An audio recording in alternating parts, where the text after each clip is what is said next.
Sir कहाँ से हैं आप? मैं संबलपुर उड़ीसा से हूँ सर। सर संत रामपाल जी महाराज से नाम दीक्षा आपने कब ली? मैं 2013 मार्च महीने में लिया था भगत जी। सर संत रामपाल जी महाराज से नाम दीक्षा लेने से पहले आप क्या भक्ति साधनाएं करते थे? मैं कुछ भक्ति नहीं करता था। ऐसे घर में जो पूजा पाठ करते थे पिताजी लोग, और हमारे घर में शुरुआत से सत्संग वगैरह होता था, सभी देवता को मानते थे। लेकिन मैं कोई ये पुस्तक वगैरह कभी पढ़ता नहीं था, उतना ज्ञान मेरे को नहीं था ये। अच्छा जी, आपने बताया कि आप कोई भक्ति साधना नहीं करते थे, तो फिर क्या कारण बना कि आप संत रामपाल जी महाराज की शरण में आए? ये तो बहुत बड़ा एक कहानी है सर जी। ऐसे हुआ, मेरा एक दोस्त है यहाँ पास में, वो 3 महीने 2013 में वो मैं मार्च महीने में नाम लिया। वो जनवरी में 2 महीने पहले नाम लिया था, वो बरवाला जाके हरियाणा से संत रामपाल जी महाराज से। तो बाइक में हम लोग संबलपुर जा रहे थे टाउन घूमने के लिए। वो मेरे को बोला कि एक परमात्मा का अवतार है संत रामपाल जी महाराज, जो कबीर साहब के अवतार हैं। तो मेरे को परमात्मा नाम से वर्ड में पहली बार उसके मुंह से सुना। तो मैं बोला परमात्मा क्या है, तो पहले ये मेरे को बता। मेरे को परमात्मा का वर्ड ये तेरे मुंह से सुन रहा हूँ। वो मेरे को समझा ऐसे ऐसे परमात्मा को भगवान बोलते हैं, जो सृष्टि का पालन करता है और सबका धारण पोषण करके उद्धार करता है। तो मैं बोला कि इससे क्या फायदा भाई, तू तो लिया है ले, और मेरे को क्यों बता रहा है, मेरे ये ज्ञान ध्यान में कोई इंटरेस्ट नहीं है। तो उसने कहा कि तेरा जो दिक्कत है, तो डॉक्टर होके भी हर रोज दवाई खाता है, हर महीने जाके अल्ट्रासाउंड करता है, ये स्टोन वगैरह है, तो एक बार चल, ये नाम लेने से अगर तू सही विधि से भक्ति करेगा तो सब छूट जाएगा। मैं बोला कि ऐसे कैसे छूट जाएगा? 3-4 साल से मेरा, क्योंकि बचपन से सर मेरा यूरिक एसिड का प्रॉब्लम है। यूरिक एसिड मतलब क्या होता है, ये सब में गांठिया वगैरह में दर्द होता है, और ये यूरिक एसिड की वजह से किडनी में स्टोन क्रिएट करता है। ये जब जिसको यूरिक एसिड होता है ना सर, इसको मतलब बचपन से मरते तक तो ये कभी जाता नहीं है, ये रोजाना दवाई खाना पड़ता है। और इसकी वजह से दवाई छोड़ देते हैं। जब यूरिक एसिड लेवल बढ़ जाता है तो उसमें किडनी में स्टोन क्रिएट हो जाता है। और वो बोले कि 11 mm तक आपका जो किडनी से जो पाइप जाता है जो ब्लडर में, वो 11 mm तक मतलब इलास्टिक होता है। 11 mm तक स्टोन वो डिजल्व होकर चले जाता है। लेकिन मेरा 14 mm था। वो बोले कि ये नहीं जाएगा, आप कटक चलो। तो कटक के थे, और जब मैं छुट्टी में जाऊँगा तो लेजर से इसका ऑपरेशन करा लेंगे, और मेरा पहचान है वहाँ पे। तो ठीक मेरे को मार्च महीने ही जाना था और उनका छुट्टी में। तो मैं बोला नहीं भाई, मैं ऑपरेशन करने के लिए जाऊंगा और मैं आश्रम नहीं जा सकता। तो बोला कि अरे भाई ऑपरेशन क्यों कराएगा, बहुत सारे बीमारी लोगों का छूट जा रहा है उनका भक्ति से। तो मैं लगा ठीक चल लेते हैं, इतना तू बोल रहा है। तो फिर मैं लगा ठीक ये थोड़ा घूमने आएंगे दिल्ली वगैरह, ऐसे सोच के मैं गया था। ये नहीं सोच के गया था कि मेरा स्टोन वहाँ से मतलब ठीक हो या कोई अलग मेरे को फायदा मिले। सतलोक आश्रम बरवाला हरियाणा में जैसे हम लोग वहाँ पे पहुँच गए ना सर, और पहले से मेरे को थोड़ा अजीब सा फील हुआ कि जो बहुत बुजुर्ग वो वहाँ पे बैठे थे, जो भगत बोलते हैं, और वो बोले कि भगत जी पहले आप लोग नहा धो के भंडारा कर लो। ऐसे मतलब अपनापन मेरे को कभी महसूस नहीं हुआ था आश्रम में जब घुसा में। तो वहाँ से हम लोग भंडारा वगैरह ले लिए, और फिर नाम दीक्षा में बहुत सारे लोग मतलब बैठे थे। तो मेरा एक दोस्त गांव का है, संजीव है, वो भी मेरे साथ बचपन का दोस्त है। वो मेरे को कहने पे चला गया था, वो भी कोई भक्ति वगैरह नहीं करता था, हम मांस मछली बहुत खाते थे। तो भगत जी हम लोग जैसे नाम दीक्षा लेने के लिए बैठे, मैं देखा वो नियम जो था ना भगत जी, मतलब ऐसा नियम था कि आपको कोई शराब नहीं पीना है, कोई गुटखा नहीं खाना है, मांस मछली सेवन नहीं करना है। ऐसा जो नियम था मेरे को, मेरे मन में मतलब वो बिल्कुल हलचल कर दिया वो जो नियम। और वो हमारे समाज में जितना भी बुराइयां चल रहा है, वो मतलब समाज के मतलब उपकार के लिए बिल्कुल फिट बैठता था, समाज के फायदे के लिए, समाज के सुधारने के लिए। तो बचपन से मैं थोड़ा समाज सेवी हूँ। और मेरे पिताजी, जब मैं पहले मेडिकल पास किया तो मेरा पिताजी बोले कि तो प्राइवेट हो या गवर्नमेंट जॉब हो, किसी से फीस मत लेना, जितना में दवाई का मिल जाता है 20% में 20% में, उतना में हम घर चला लेंगे। और भगत जी आज हो गया 20 साल हो गया, मैं किसी से फीस लेता नहीं हूँ। ठीक है भाई, नाम ले लेते हैं, अगर जो हमारा कुछ फायदा होगा तो बाद में देखेंगे, नहीं तो छोड़ देंगे, इसमें क्या है। ऐसे सोच के हम लोग सर नाम ले लिए और मैं लाइन में लगा। मैं बोला कि गुरुजी ऐसे ऐसे है मेरा और बहुत दिक्कत है, सालों से है और ये प्रॉब्लम छूट नहीं रहा है, जबकि मैं खुद से डॉक्टर हूँ और ये यूरिक एसिड का और दवाई कितना लूँ, स्टोन का बढ़ जा रहा है और कम नहीं हो रहा है और मैं डाइट भी फॉलो कर नहीं पा रहा हूँ।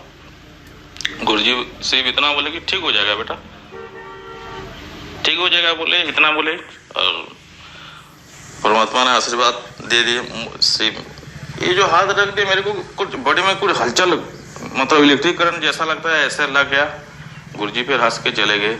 मैं खोजा, मतलब ये सब खोजा कि ये जो गुरुजी जो प्रथम मंत्र जो देते हैं, जो कमल वगैरह जो बोलते हैं, मैं उसमें पाया भगत जी, हमारे साइंस में है भी वो जो कमल जो गुरुजी पहला मंत्र जो देते हैं, जो हमारा जो कमल वगैरह बोलते हैं, कंठ कमल जो बोलते हैं, हृदय कमल जो बोलते हैं, जो कमल वगैरह में गुरुजी जो डिफाइन करते हैं, उसमें साइंस में भी प्रूव है, अगर आपका वो कमल खुल जाता है तो आपको कोई बीमारी नहीं होगा।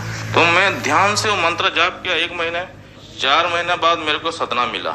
सर आप विश्वास नहीं करेंगे, क्योंकि इतना सालों तक मैं मतलब इतना सफर था ये दवाई के बारे में। मेरे पिताजी, हमारा उतना फाइनेंशियल कंडीशन अच्छा नहीं था, क्योंकि मेरे पिताजी बहुत नेक आदमी थे और वो बोल रहे थे कि कभी किसी का बुरा मत करना, किसी से ठग के मत कमाना, किसी को लूट ज्यादा तकलीफ मत। इसलिए मैं किसी से फीस नहीं लेता था, तो उतना मेरा नहीं चलता था। क्लिनिक में प्राइवेट डॉक्टर हूँ और केमिस्ट भी हूँ, मेरा खुद का मेडिकल स्टोर था। जितना होता था उतना मैं बहुत मुश्किल से चलता था। हम लोग कर्ज लेके चलते थे, मैं डॉक्टर होने के बाद भी। मेरे पिताजी बोले कि एक सेकेंड हैंड कार ले ले। उस टाइम 800 मारुति का था, तो चल नहीं पा रहा है ठीक से दर्द के कारण। लेकिन गुरुजी की दया से बिल्कुल मेरा दर्द उतना मतलब कम हो गया, मेरे को बॉडी बिल्कुल फ्री लगने लगा। और जब मैं आया, मैं पिताजी को बोला, पिताजी क्योंकि भगवत प्रेमी थे, हर महीने हमारे घर में सत्संग होता था, एरिया के सब लोग जानते थे मेरे पिताजी को। और सब देवी देवता का हनुमान पूजा तो हर महीने करते थे मेरे पिताजी। मैं ज्ञान गंगा पुस्तक दी मेरे पिताजी को और बोला कि पिताजी यही परमात्मा है, आप बिल्कुल ये झूठे चक्कर में मत पड़ो, आप भी अपना जीवन कल्याण करा लो। मैं इसका जीता जागता आपका प्रूव हूँ। और उस टाइम ना भगत जी मैं अपना अल्ट्रासाउंड करा चुका था, जो स्टोन मेरा दवाई में बिल्कुल नहीं खाया, बिल्कुल सब साक्षी रख के कर रहा हूँ, एक भी दवाई में नहीं खाया। जब नाम लिया था तो ना भगत जी, जब मैं अल्ट्रासाउंड किया जाके 14 mm का जो स्टोन था ना भगत जी, वो राइट साइड में भगत जी वो 4 mm का हो गया परमात्मा के दया से। तो वो मैं जो डॉक्टर को दिखाया, मेरे प्रोफेसर जो क्लिनिक में आते थे, बोला कि ये रिपोर्ट सही नहीं है, आप एक बार फिर चेक करा लो। फिर मैं दूसरी में जाके चेक करा तो वो 4.4 mm आया, वो 1-2 पॉइंट का इधर उधर आता है अल्ट्रासाउंड में। डॉक्टर बोले कि ये ऐसा नहीं हो सकता, आप कुछ ना कुछ दवाई खाए हैं। और मैं बोला कि आप तो बोले सर दवाई में ये ठीक नहीं होगा, आप लेजर से जाके ऑपरेशन करा लो। फिर वो बोले कि सही तो बोल रहे हो, और वो बोले कि ये रिपोर्ट भी सही नहीं होगा, आप कटक में जाके अल्ट्रासाउंड करा लो। क्योंकि वो साइंस को मानते थे, चमत्कार होते हुए भी बावजूद वो मतलब, लेकिन मेरे अंदर मेरे आत्मा जाग चुकी थी कि मेरे को परमात्मा मिल गया है। और बचपन से मैं इतना मांस मछली खाता था, मैं मेरे गाड़ी पे लेके दोस्तों को लेके बहुत, कभी नशा नहीं करता था मेरे पिताजी की वजह से, कभी कोई नशा चीज छुआ नहीं हूँ, लेकिन मांस मछली बहुत खाता था। एक बार ऐसा हुआ ना, मेरे साथ ऐसा चमत्कार हुआ ना भगत जी, मैं प्रथम मंत्र को नहीं जपा था, 11:30 बज गया था। उसका साक्षी मेरा भगवतमती है। सो गया था मैं क्लिनिक से आके 11:30 बजे। 11:30 बजे खुद संत रामपाल जी महाराज मेरे सपने में आके बोले कि बेटा तुम मंत्र नहीं किया है, इससे नाम खंड होता है, तो मंत्र जप के सो। मैं धड़क से मेरा नींद खुल गया। प्रथम मंत्र जपने में गुरुजी जो हमें जो प्रथम मंत्र देते हैं वो बिल्कुल ऑथेंटिक है, बिल्कुल ज्ञान से और साइंस से बिल्कुल वो खाता है, बिल्कुल इक्वल है वो। गुरुजी जो कमल जो खोलने के बाद जो सत्संग में बताते हैं वो बिल्कुल इक्वल है, उससे हमारा शरीर तंत्र ठीक होता है। एक बार ऐसा हुआ, मैं क्लिनिक से आ रहा था, मेरे पीछे एक बैठा था, वो नाम नहीं लिया था। एक मार्केट था वहाँ पे और एक ट्रक आया और वो मार्केट में जो पत्थर वगैरह रख के जो लोग सब्जी वगैरह बेचते हैं उसमें एक चक्कर लग गया और मेरे को वो बिल्कुल धक्का दे दिया। एक सिर ना भगत जी दूसरे चक्कर में मेरे आ गया। लोग बोल रहे थे, मैं सुन रहा हूँ कि इसका सिर नहीं है, मैं सुन रहा हूँ इतना, इसका सिर नहीं है। और बहुत दिनों तक मेरे यहाँ पे टायर का निशान था। फिर हमने वो बिल्कुल नर्सिंग होम आए और डॉक्टर बोला कि तो बाल बच गया, कुछ नहीं हुआ, मेरे को एक खरोच तक नहीं आया। फिर परमात्मा से हम लोग प्रार्थना, संत रामपाल जी महाराज से, फिर मेरे भगत मती ने प्रार्थना लगाया, अरदास लगाया। तो गुरुजी ने बोला कि इसके बहुत सारे मतलब ऐसे इसके जीवन में है जो कि ये सद्भक्ति से इसको कट जाएंगे और परमात्मा उसको फिर से नया जीवन देते रहेंगे।